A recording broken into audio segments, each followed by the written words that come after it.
Hai guys, Assalamualaikum warahmatullahi wabarakatuh. Pada video kali ini, saya akan memperlihatkan proses konseling psikodinamika dengan teknik asosiasi bebas. Berikut videonya. Eliza Dewi Sasayanti adalah mahasiswa UBT jurusan manajemen. Eliza mempunyai masalah yaitu akhir-akhir ini ia merasa cemas dan khawatir akan mendapatkan nilai yang buruk yang akan mempengaruhi IPK di akhir semesternya. Ditambah lagi, dirinya di sini mendapatkan tuntutan dari orang tuanya, di mana orang tuanya di sini berpikir jika IPK-nya rendah, dirinya dianggap tidak serius dalam berkuliah, dan setiap ujian akhir semester, dirinya selalu merasa cemas dan khawatir akan hal itu, sehingga membuat pikirannya terganggu dan membuat dirinya akhir-akhir ini menjadi murung. Ketika temannya berbicara kepada dirinya, ia hanya bengong dan tidak fokus. Jadi sebelum kesini, apa kesibukan Mbak? Apakah tadi ada perkuliahan atau tidak ada? Kebetulan hari ini saya tidak ada perkuliahan, Mbak. Mbak ini yang kemarin saya hubungi, apakah bisa untuk melakukan proses konseling dengan saya terkait masalah yang Mbak alami kan? Iya Mbak, betul. Saya juga bingung sebenarnya Mbak dengan siapa yang saya harus melakukan rasa yang saya rasakan akhir-akhir ini, dan kebetulan saya ketemu sama Mbak. Ya benar Mbak, sebelum itu saya ucapkan terima kasih kepada Mbak telah bersedia untuk menemui saya. Iya Mbak, sama-sama. Jadi apakah Mbak ini pernah melakukan proses konseling? Belum pernah Mbak.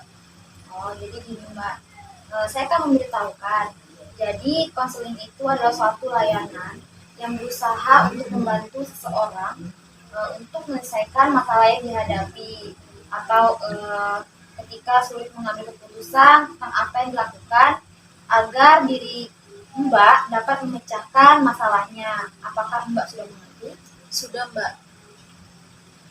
Jadi di sini saya sebagai konselor yang akan membantu Mbak untuk menemukan jalan keluar dari masalah yang Mbak alami. Dapat dimengerti Mbak? Iya Mbak, tapi saya tuh sebenarnya takut kalau masalah saya ini sampai diketahui oleh orang lain Mbak.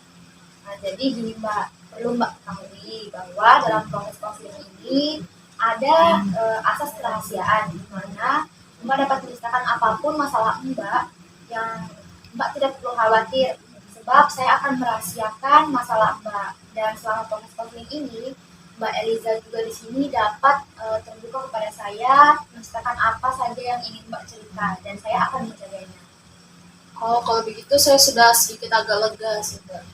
Jadi Mbak, sebelumnya akan kita sepakati bahwa konseling hari ini kita akan lakukan selama 20 menit ke depan. Gimana Mbak, apakah Mbak bersedia? Iya, saya bersedia. Baiklah kalau begitu. Mbak Eliza sekarang sudah tahu nih bagaimana proses konseling, dan Mbak juga sudah dapat menceritakan masalah apa yang Mbak alami. Oke, jadi gini Mbak, kan sekarang tuh sudah waktu-waktunya akhir semester nih, dan bentar lagi ujian akhir semester. Nah, akhir-akhir ini tuh Mbak, saya merasa cemas dan takut dan cemas ketika kalau nanti nilai saya tuh buruk. Belum lagi saya tuh dituntut oleh orang tua saya untuk nilai yang bagus. Nah, karena itu pikiran saya tuh sedikit terganggu dan tidak fokus. Baik, saya paham apa yang sudah Mbak sampaikan. Saya juga bisa merasakan apa yang Mbak rasakan, dimana ketika seseorang di posisi Mbak juga pasti akan merasakan hal yang sama. Bisa tidak Mbak ceritakan lebih dalam apa yang membuat Mbak Eliza ini merasa khawatir dan cemas? Bisa, jadi gini Mbak, saya tuh merasa khawatir dan cemas ketika ujian akan mendapatkan nilai yang buruk, dan saya tuh selalu berpikir tentang nilai saya yang akan berpengaruh pada nilai IPK saya Mbak. Ditambah lagi orang tua saya yang selalu bilang bahwa kalau nilai saya buruk berarti saya tuh kuliahnya tidak baik. Padahal saya sudah berusaha, dan itu yang membuat pikiran saya terganggu. Karena pikiran saya terganggu, maka saya menjadi kurang fokus ketika berbicara pada teman saya. Baik, saya dapat mengerti bahwa Mbak Eliza ini merasa cemas akan nilai ujian yang buruk yang dapat mempengaruhi IPK semester Mbak. Ditambah lagi dengan tuntutan orang tua Mbak. Benar itu Mbak? Benar Mbak. Baik, dari permasalahan yang Mbak Eliza alami di sini, kita dapat melakukan teknik asosiasi bebas, di mana dengan teknik ini kita akan lebih dahulu melatih diri kita untuk lebih rileks. Kemudian saya akan menyebutkan satu kata dan Mbak di sini bisa merespon secara spontan kata itu. Contohnya nih, saya menyebutkan kata meja, lalu Mbak di sini menjawab tempat saya dan keluarga makan malam. Bagaimana? Apakah Mbak bisa? Iya, saya mengerti, Mbak. Jadi Mbak di sini bisa memposisikan badan Mbak senyaman mungkin. Posisikan senyaman mungkin, lalu di sini Mbak bisa menutup mata. Dan baik, Mbak Eliza bisa tarik nafas, lalu keluarkan dari mulut sebanyak 3 kali. Baik, saya akan mencoba menyebutkan satu kata. Silakan Mbak bisa merespon sesuai pengalaman yang Mbak inginkan. Baik, kata pertama yaitu orang tua. Orang yang melahirkan dan membesarkan saya. Yang kedua yaitu kuliah. Dia ingin cepat lulus. Baik, Mbak sudah mendeskripsikan beberapa hal dan Mbak Eliza juga dapat membuka matanya secara perlahan. Mbak tadi mengatakan bahwa orang tua Mbak menuntut Mbak agar mendapatkan nilai yang baik. Dan juga bisa Pak Mbak menceritakan kembali tuntutan seperti apa yang orang tua Mbak berikan? Tuntutan dari orang tua saya tuh tidak boleh sering jalan, apalagi nongkrong-nongkrong bersama teman saya. Saya juga dilarang untuk berorganisasi di kampus, karena bilang mereka semua hal itu dapat mengganggu jam-jam kuliah saya. Sementara saya tuh merasa jenuh dan saya butuh hiburan. Jadi orang tua Mbak Eliza ini selalu menuntut Mbak untuk giat belajar, sehingga membuat pikiran Mbak terganggu dan merasa cemas, khawatir. Lalu apakah ada kata dari orang tua Mbak yang membuat pikiran Mbak itu tidak fokus dan terganggu? Ya ada Mbak, orang tua saya itu selalu bilang ketika saya tidak belajar dengan giat akan berdampak buruk pada IPK saya. Dan hal tersebut mempengaruhi masa depan saya, sehingga dengan kata seperti itu membuat saya tuh merasa khawatir dan cemas, Mbak. Baik, pada saat orang tua Mbak berkata seperti itu, apakah ada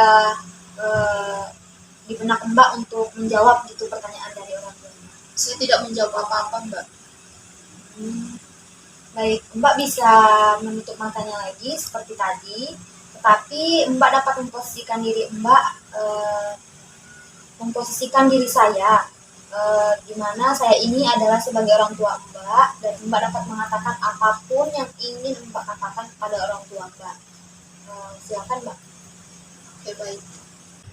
Ma, Pak, aku capek, aku butuh hiburan, aku butuh nongkrong sama teman-teman aku. Kalau semisalnya nilai aku turun, bukan berarti aku tidak belajar dengan giat. Aku sudah berusaha semaksimal mungkin. Aku sudah berusaha agar tidak mengecewakan mama dan papa. Baik, Mbak Eliza boleh lanjutkan. Baik, di sini saya paham. Di sini dapat dikatakan bahwa Mbak ini meluapkan unek-unek lebih menuju ingin memberitahukan kepada orang tua Mbak bahwa Mbak di sini sudah berusaha semaksimal mungkin agar tidak mengecewakan orang tua Mbak. Nah, dari hasil pertemuan kita kali ini, saya mendapatkan beberapa data di mana bisa kita tindak lanjut di pertemuan selanjutnya. Dikarenakan waktu sudah 20 menit, di mana untuk menggali lebih dalam itu kita harus membutuhkan beberapa pertemuan, Mbak. Nah, di sini apa yang Mbak lakukan? Apakah mungkin ada hal yang bisa dilakukan gitu? Mungkin untuk konseling selanjutnya saya dapat menyampaikan dengan sepenuh hati dan semuanya dapat tersampaikan dengan baik. Mbak juga di sini saya lihat masih menekan dalam hatinya. Jadi nanti di sini sebisa mungkin Mbak bisa menyadari bahwasannya kita tidak hanya dari pihak lain yang masih memilih kekurangan, sehingga di sini kita bisa memotivasi diri sendiri dan introspeksi diri. Baik, apakah Mbak bisa menyimpulkan konseling hari ini? Baik, untuk konseling hari ini, apa yang saya rasakan, ya saya sampaikan ke orang tua saya. Jika tidak seperti itu, di hari kedepannya saya akan tetap seperti ini dan tidak ada perubahannya. Baik, bagus sekali apa yang sudah disimpulkan oleh Mbak Eliza. Semoga di pertemuan selanjutnya kita dapat bertemu lagi membahas permasalahan Mbak Eliza ya. Karena sudah 20 menit, saya senang sekali Mbak Eliza di sini sudah dapat bercerita dengan baik dan terbuka juga dengan saya. Bagaimana perasaan Mbak setelah melakukan proses konseling ini? Ya, Mbak, saya merasa sedikit nyaman dan lega. Baik, karena Mbak sudah merasa sedikit lega dan bisa menceritakan permasalahan Mbak, saya akhiri pertemuan kali ini. Kita akan melanjutkan di pertemuan selanjutnya.